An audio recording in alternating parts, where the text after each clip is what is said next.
Bonjour bonjour à mes frères européens. Cette fois-ci, je m'adresse à vous. Bonjour à vous tous, mes sœurs et frères européens.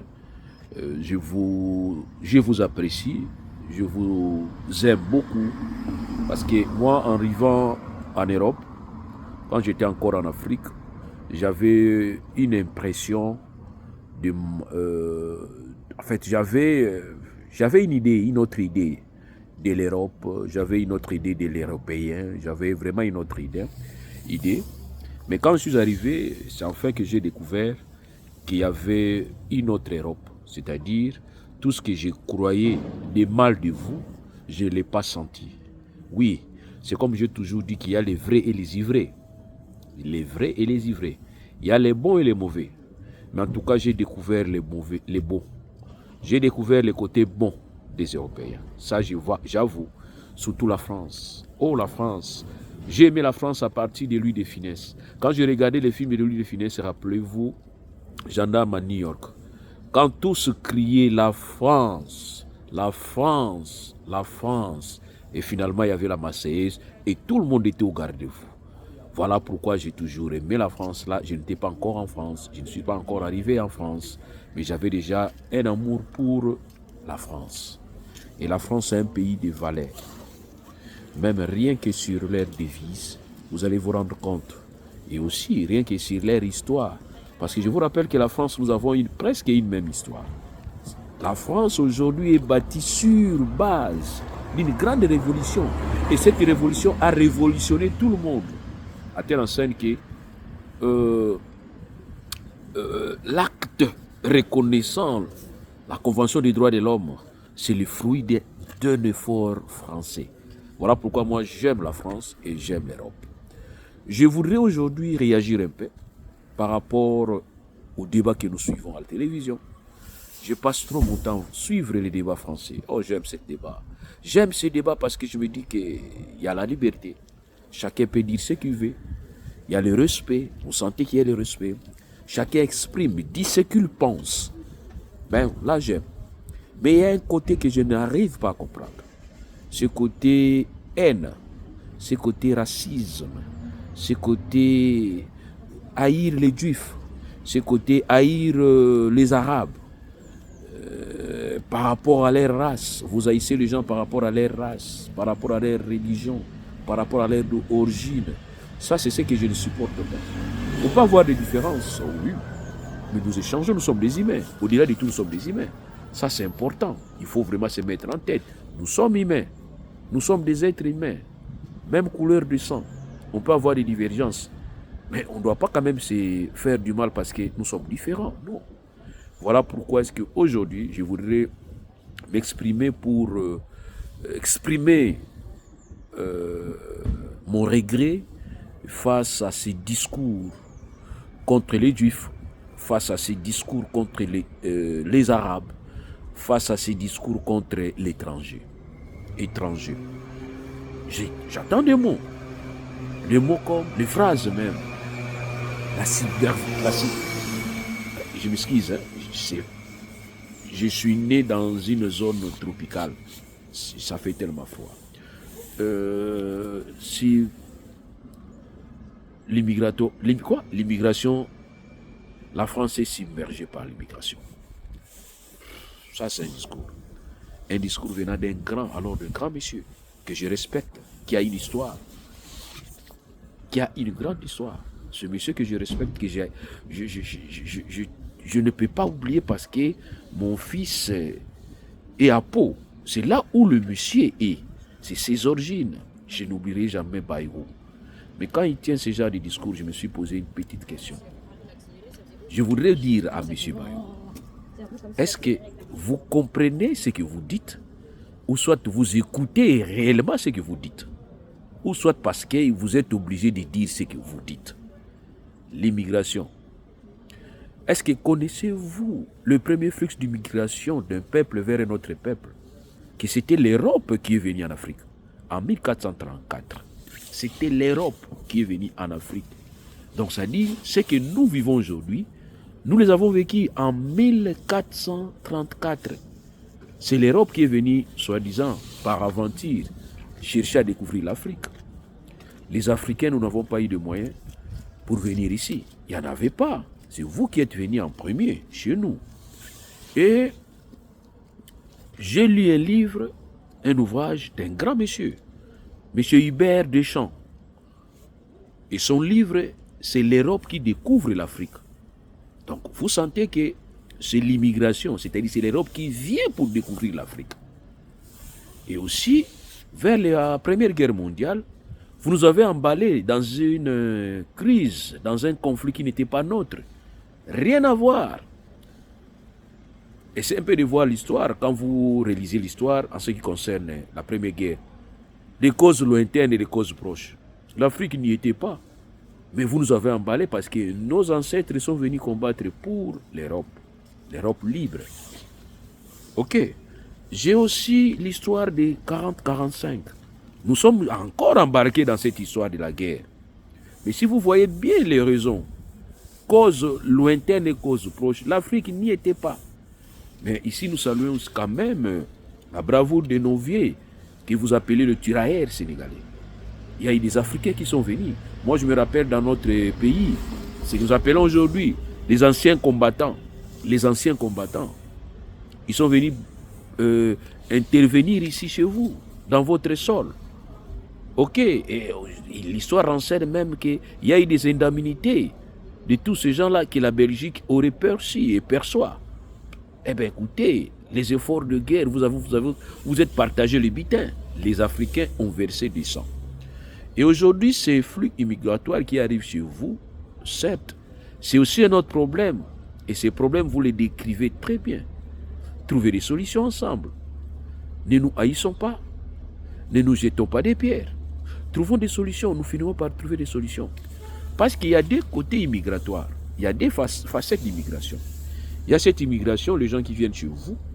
Parce que certes, il y a des problèmes climatiques, comme vous énoncez. Il y a des problèmes économiques, oui. Liés à la crise économique, oui, vous avez raison. Mais aussi, il y a un autre problème purement politique.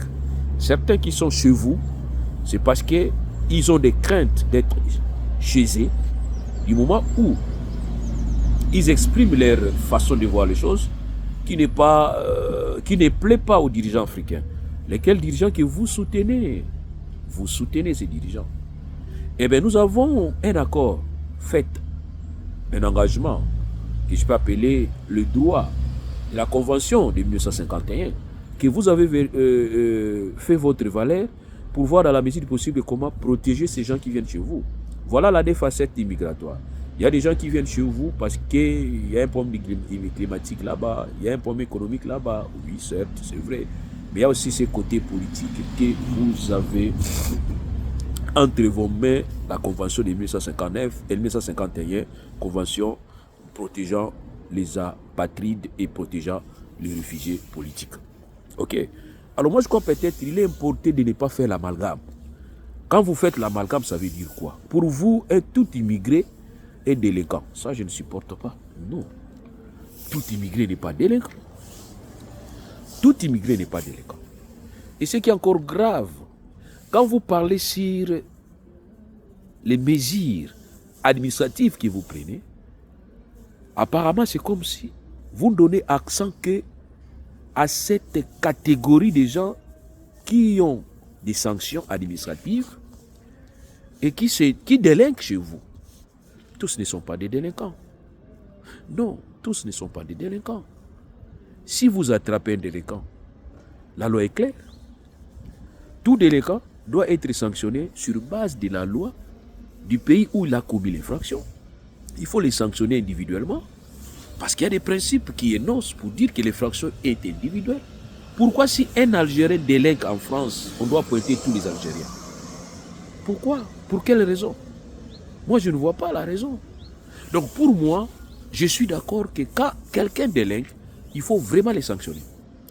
N'hésitez surtout pas à les sanctionner. Mais quand vous allez commencer à les sanctionner, il ne faut pas voir sa peau. Et en voyant sa peau, il faut élargir tous ceux qui ont la même peau que lui. Ça, c'est injuste. Ça, c'est injuste. C'est pas bien. C'est ce que nous déplorons. Ok? Donc, chacun qui est ici chez vous, chacun de nous, chacun de nous a un problème qui l'a amené ici. Et je pense que si les causes ayant entraîné certaines personnes à quitter l'Afrique finissaient en Afrique, beaucoup vont rentrer. Comme moi j'ai toujours dit, si toutes ces causes finissaient, je rentre. Parce que moi en Afrique, j'étais mieux 100 fois qu'ici. Mais il y a un problème de sécurité, il y a un problème de tout ça. Et moi je pense que je viens de les trouver ici chez vous. Je les trouvais et puis voilà. Pourquoi je me dis que tant mieux accrocher, tant mieux voir dans la mesure du possible et aussi apporter. Nous sommes chez vous, nous ne laissons pas pour défendre quand même les valeurs. Et lesquelles valeurs nous voulons que ça puisse aussi s'installer chez nous. C'est ce que nous voulons. Si nous avons la liberté en Afrique, si nous avons l'égalité, si nous avons la fraternité en Afrique, ici je viens peut-être pour un jour, 2 jours, je rentre. Voilà pourquoi je voudrais relancer ce message à M. Bayrou pour dire à M. Bayrou, vous n'avez pas tort de voir la politique immigratoire chez vous. Vous n'avez pas tort de voir comment il faut renforcer le code pénal chez vous. C'est votre droit le plus élémentaire, le plus fondamental. Mais moi, je pense que l'amalgame, c'est vouloir généraliser, prendre tout le monde dans les mêmes sacs, et considérer que tout le monde, parce que tu es noir, tu es délinquant, et tout le monde, parce que tu as une obligation de quitter le territoire. Voilà. Comme l'autre a tué là-bas, l'autre a violé. Donc, tous ces gens-là, oui. Mais aussi vous, nous, c'est-à-dire nous les immigrés qui sommes accueillis ailleurs. Mais il faut savoir aussi se comporter. Comment quelqu'un a une obligation de quitter le territoire? C'est vous qu'on doit attraper en train de voler. C'est vous qu'on doit attraper en train de violer. Franchement, c'est de la sorcellerie. Et c'est à vous qu'on devrait commencer vraiment à sanctionner. Au lieu de commencer à pointer du doigt tout le monde, ce n'est pas bien et ce n'est pas gentil. Aussi lancer un message à notre chaîne BFM TV. Vous savez, les propriétaires de BFM TV, vous devrez avoir des comptes à rendre aux Africains. C'est comment? Compagnie maritime de fret. C'est ça, non? CMG, Compagnie Générale de Fret Maritime. Vous avez des comptes à rendre. En Afrique, là-bas, ce que vous faites, vous savez ce que vous faites en Afrique. Vous avez vos ports autonomes là-bas. Surtout, je prends l'exemple des ports autonomes de Brazzaville. Un port qui impose à ce qu'on ne puisse pas construire un autre port en République du Congo parce que lui a ses intérêts à protéger à Brazzaville, au niveau des points noirs. Mais quand votre chaîne, du jour au jour, c'est-à-dire chaque jour, chaque minute, quand votre chaîne est en train de diffuser, faire la campagne contre les immigrés, et lesquels immigrés vous prenez en amalgame, vous mélangez tous, vous les mettez dans les mêmes paniers. Vous ne faites pas cette approche sélective pour savoir si lui-ci c'est un délinquant, il faut les considérer comme tel. Vous prenez les pères, les honnêtes gens, vous les mettez dans les mêmes sacs. Et cette campagne c'est chez vous. Quand je vois les jeunes qui passent souvent dans vos briefings, je me dis ces jeunes, je vois l'âge, je me dis il doit avoir 30 ans, 25 ans, 30 ans, 40 ans. Vous ne connaissez pas, vous n'avez jamais voyagé, vous n'avez jamais sorti de l'extérieur. Vous n'avez jamais voyagé, vous n'avez jamais sorti de l'extérieur. Vous n'avez jamais vu comment est-ce que les gens vivent à l'extérieur. Comment est-ce que les gens se débrouillent à l'intérieur, dans leur pays d'origine. Mais c'est vous qui venez pour faire des campagnes, pour diaboliser les gens. C'est pas bien. C'est pas bien. Franchement, c'est pas bien. Quand je regrette. Je dis que voilà, on donne la parole à ces gens-là qui sont devenus très extrémistes. Vous êtes trop extrémistes. Je suis cette chaîne, je regrette. Ça, je l'ai dit aujourd'hui, je le regrette. C'est une chaîne qui ne vient que voir un seul cloche. Vous ne parlez que sans contradiction. Quand vous parlez, il n'y a pas de contradiction, il n'y a pas de contradicteur. Pour vous, tout celui qui a une obligation de quitter le territoire, c'est un délinquant. Tout immigré est délinquant. Vous donnez cette impression. Votre tableau ne peint qu'à noir.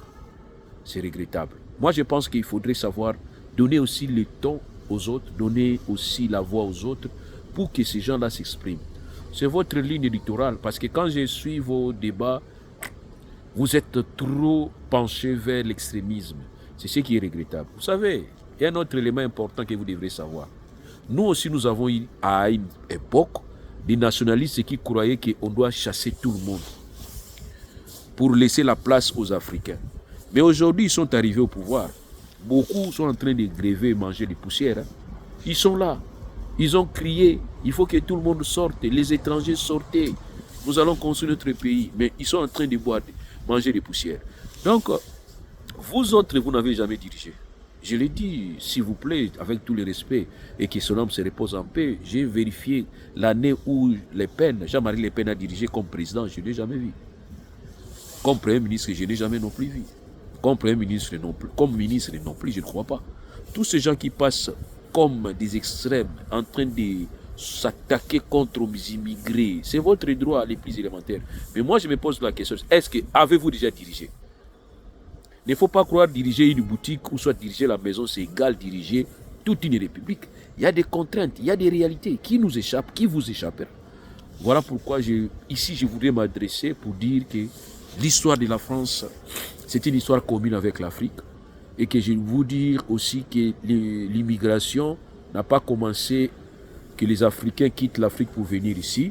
Je viens de démontrer que ce sont les Européens qui sont venus en premier en 1434. Vous êtes venus le premier nous visiter. Et aussi, je viens de démontrer l'ouvrage de notre monsieur Hubert Deschamps, qui avait écrit un ouvrage que j'ai lu d'ailleurs, L'Europe découvre l'Afrique. J'ai démontré qu'entre 1917 et 1918, il y a eu la Première Guerre mondiale. Cette guerre mondiale, les Africains sont venus combattre ici, je ne sais pas pourquoi. J'ai aussi démontré que en 1940 à 1945, nous sommes venus ici, je ne sais pas pourquoi, combattre. Et bien voilà, et aussi dire que l'Europe profite aussi d'une manière ou d'une autre en Afrique. Nous sommes là en train de vous regarder, notre histoire est commune, nous avons une histoire merveilleuse avec vous. Je pense que nous voulons travailler plus avec l'Europe qu'avec les autres pays que nous ne supportons pas. Moi, je ne préfère pas travailler avec les Chinois, je ne préfère pas travailler avec les Russes, je préfère travailler avec notre démon que nous connaissons. Et que de travailler avec un ange que nous ne connaissons pas. Les Russes, les Chinois, franchement, je ne les apprécie pas, leur façon de faire les choses. Je ne sens aucune valeur chez eux, je m'excuse. Mais les Européens, vous commencez à suivre les Chinois, en fait, vous commencez à suivre l'extrême droite. C'est ce que j'ai remarqué. Nous sommes ensemble et merci beaucoup et puis voilà, courage à tout le monde.